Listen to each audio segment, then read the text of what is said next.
పెళ్ళైనా పండగైనా వేడుక ఏదైనా పట్టుచీరల ప్రత్యేక వేదిక వారాహి సిల్క్స్.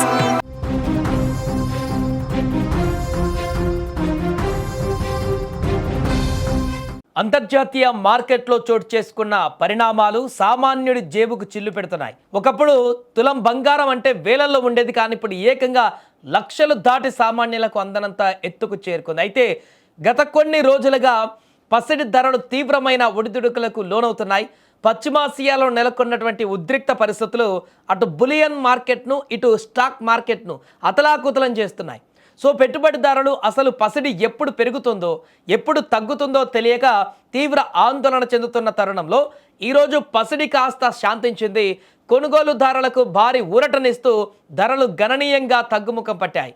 ఇక ముఖ్యంగా తెలుగు రాష్ట్రాలలోని ప్రధాన నగరాలలో పసిడి ధరలు ఎలా ఉన్నాయో చూస్తే హైదరాబాద్ నగరంలో నేడు బంగారం ధరలు భారీగా తగ్గాయి.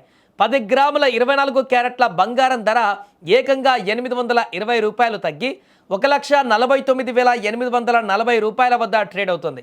అలాగే 10 గ్రాముల 22 క్యారెట్ల బంగారం ధర 750 రూపాయలు తగ్గి 1,37,350 రూపాయలుగా నమోదైంది. ఇక సామాన్యులు ఎక్కువగా ఆసక్తి చూపేటువంటి 10 గ్రాముల 18 క్యారెట్ల బంగారం ధర 610 రూపాయలు తగ్గి 1,12,380 రూపాయలకు చేరుకుంది. కేవలం హైదరాబాద్లోనే కాదు, అటు ఏపీలోను విజయవాడ, విశాఖపట్నం నగరాలలో కూడా ఇదే పరిస్థితి నెలకొంది.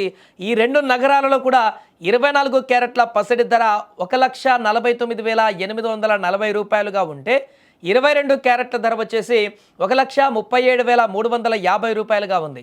ఇక 18 క్యారెట్ల బంగారం ధర 1,12,380 రూపాయల దగ్గర ప్రస్తుతం కొనసాగుతుంది.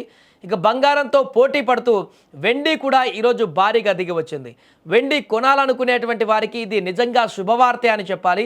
కేజీ వెండి మీద ఈరోజు ఏకంగా 5,000 రూపాయలు తగ్గింది.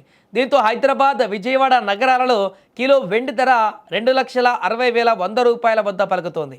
పసిడి వెండి ధరలు ఇలా ఒక్కసారిగా తగ్గడంతో జనం జ్యువెలరీ షాపుల వైపు అడుగులు వేస్తున్నారు. అయితే ఈ తగ్గుదల కేవలం ఈ రోజుకే పరిమితమా, లేక రేపు మళ్ళీ పెరుగుతాయా తగ్గుతాయా అనేది ఇప్పుడు హాట్ టాపిక్గా మారింది. మార్కెట్ నిపుణుల విశ్లేషణ ప్రకారం అంతర్జాతీయ పరిస్థితులు మారితే తప్ప ఈ అనిశ్చితి తొలగిపోయారా లేదంటూ కూడా చెప్తున్నారు. ఏదేమైనా కూడా ప్రస్తుతం వరుసగా తగ్గుతున్నటువంటి ధరలైతే సామాన్య మధ్యతరగతి ప్రజలకైతే కొంత ఊరటనిచ్చేటువంటి అంశంగా మారింది.